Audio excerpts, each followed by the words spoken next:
All right, everyone, here we are with another video with Invest for Tomorrow. To the first time viewers and investors, welcome to the channel. To all subscribers, welcome back. And all I ask for in return is for you guys to smash that like button. And if it's your first time here, don't forget to subscribe and click on that notification bell so you don't miss a single video and you're up to date on what 42 Vision and the charts are showing. And I'm here to share my perspective. This is not financial advice.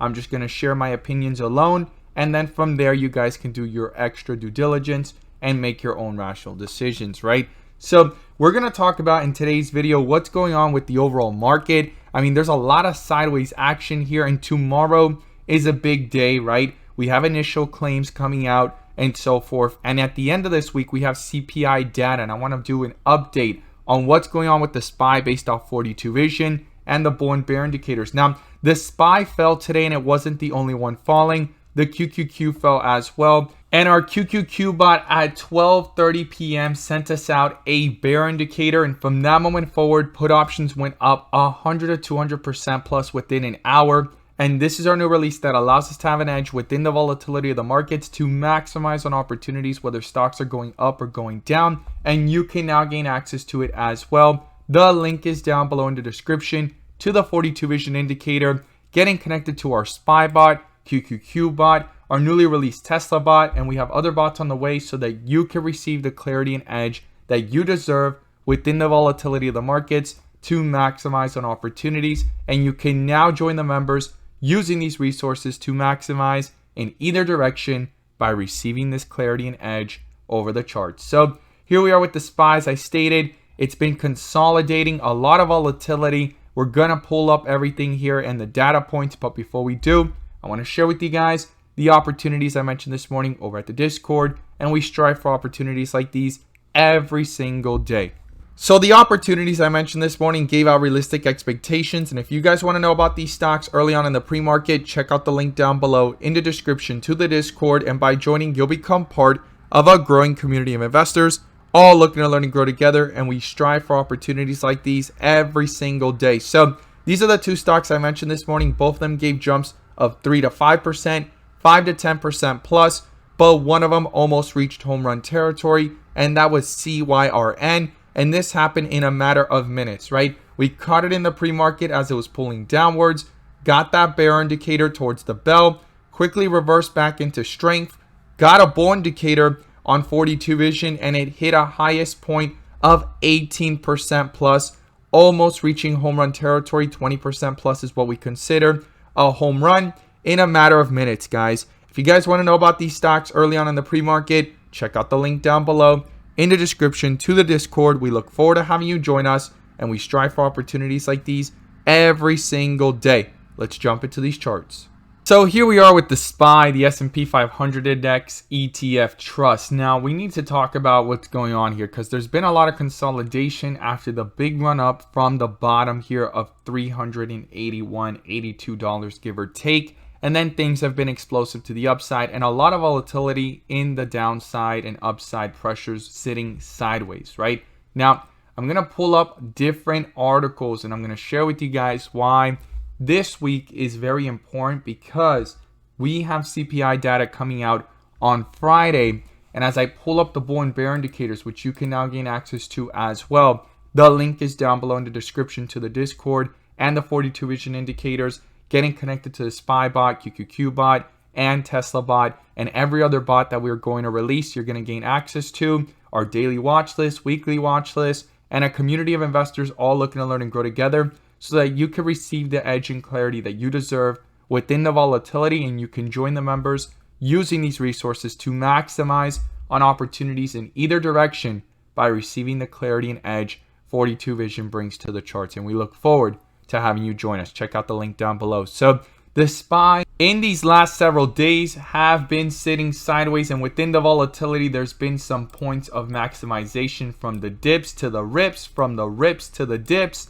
and so forth, right? Maximizing within each move to either direction, and option contracts going up 100, 200, 300% in either direction. I mean, it has been pretty volatile and strong, but the market has not been moving much, right? Just sitting sideways in the overall picture. And one of the bull indicators lasted from May 25th all the way towards May 31st, almost a whole entire week of full strength, exploding and getting out of the 300s and that dip area that actually was the lowest point that we've seen in the whole entire year, right? And I'm going to share with you guys here some different articles, but before we pull those up and we talk about them, I want to share with you guys why it's so important to be watching this and what I'm looking for on 42 Vision, because on the 1 day, we're under a bear indicator since $444. We did hit a dip area several times, which is white with red borders. And how it works is 42 Vision, the dip areas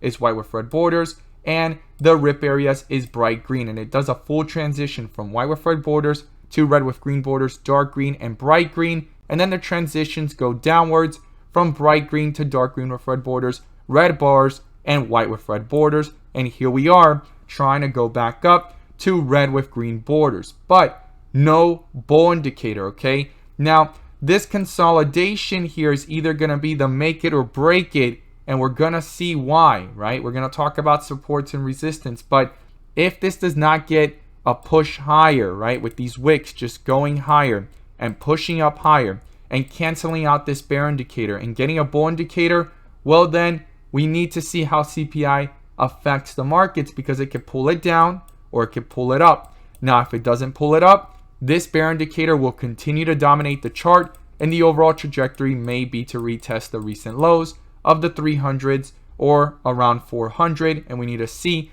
if a support or a double bottom, right, quote unquote double bottom effect forms, right? It comes down here, and then it takes off, right?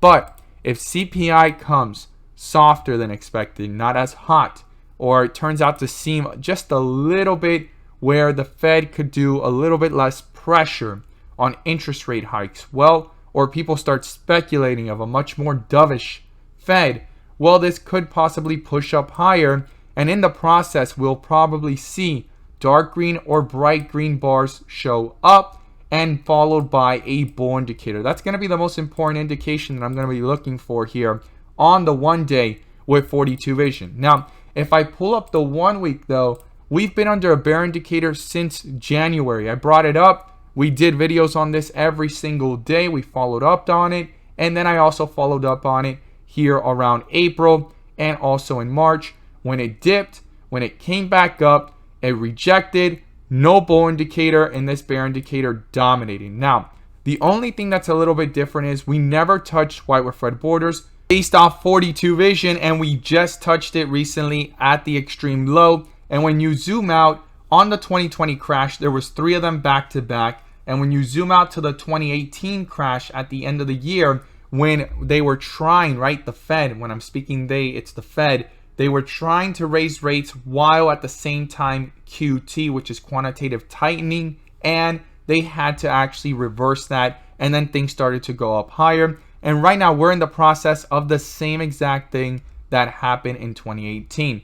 Some are speculating it's not going to be the same route or direction, but in the last 2 crashes, we've seen more than one white with red borders back to back. Now, when you zoom out and you go all the way back towards 2008, 2007, we would touch it. There would be little rallies. Then we would touch it, little rallies, and then the big collapse, right? From 2007 to 09, and then from the dot-com bubble all the way towards 2002, 2003, we would touch it, bounce back up, touch it, bounce back up. And right now, we're in the middle of a white with red borders trying to bounce back up on the weekly time frame. So this is super important for us to be watching. And the main thing I'm going to be looking for is that bull indicator on the 1 day, as well as the 1 week, or if another rejection like it happened here, happens here, and this retests the lows or even breaks through it, going even lower, right? So this CPI data is going to be important.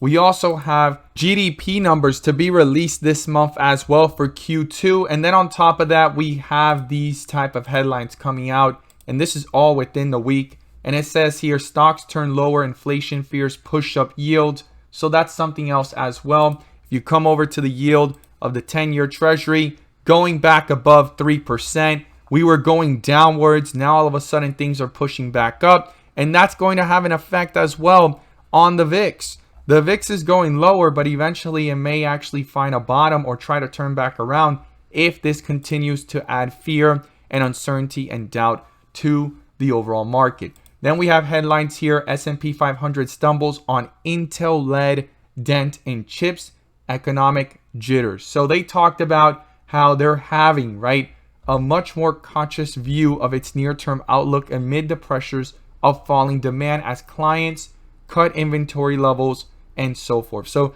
this is super important when it comes to this. Let me go ahead and remove this. This is disgusting. But when you look at this and you actually go ahead and see this type of action coming from different companies, and then you also have different companies talking about laying off and then also slow down in growth, this is going to affect not just the S&P, but it affects the Dow. Then it affects the QQQ, and then also all different individual stocks. And then we have also these type of headlines here. The S&P 500 has room to rally 7% before resuming its long-term downtrend. Okay, and we're going to go back to the chart on the weekly chart to see something here based off of the Fed tightening and Bank of America statements. They're talking about how this could rally another 7% towards 4,400, but this cannot start if not when the Fed is done with their Fed policy, right? Which is right now raising rates.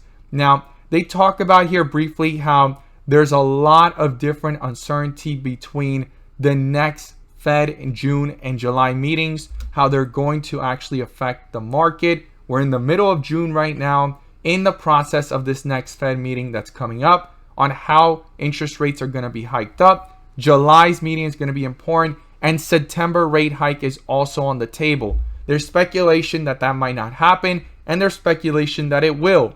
Right now, what we do know that's on the table is the next 2 months, and we're in the middle of one of them, and we have the next one to go through. So volatility, in my opinion, will continue. And then you have here the S&P 500 is near key levels that could spur a big move in either direction based off of this individual. Now, that is something that is very interesting. You got people talking about fears, inflation, and then real data points, and then you have others stating there could be a bull run in a bear market, which is what we've seen.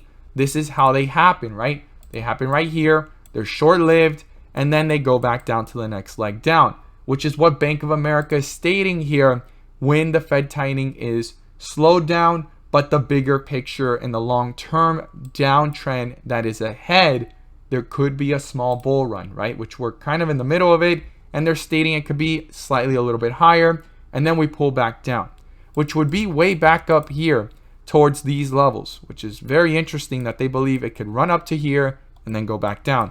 We will really know how much of an impact of a possible run we can have between this meeting that's coming up and the next meeting with the CPI data coming out, how the next meeting affects the markets right now, if we double bottom down here or break below it. I mean, there's a lot of variables, but how they state the keyword, the longer term downtrend, it doesn't make me feel that we're in a correction or crash like the 2020 or 2018 one.